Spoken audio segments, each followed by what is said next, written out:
In today's video, I'm going to teach you how to send images behind other elements in Canva. This is a really useful skill when you're designing things like social media posts, presentations, or posters, and you want your layout to look more professional and layered. Maybe you've added a photo, some text, and a few graphics, and now everything is sitting on top of each other in the wrong order. Instead of deleting and re-adding elements, you can simply adjust what appears in front and what goes behind. First, open your design in Canva and click on the image you want to move behind other elements.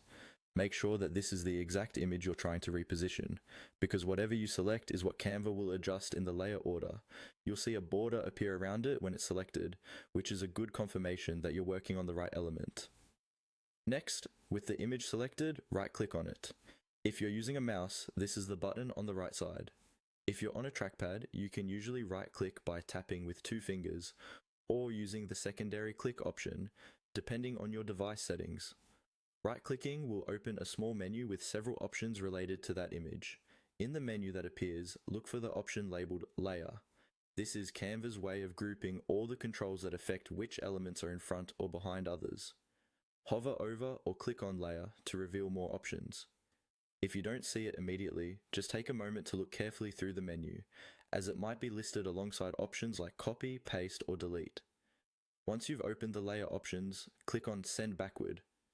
This will move your selected image one step back in the stacking order.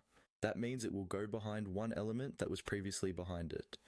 You might need to click Send Backward multiple times if there are several layers and you want the image to go behind more than one element.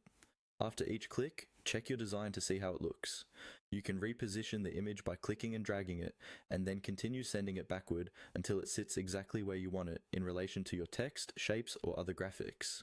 And that's all you need to do to send images behind other elements in Canva.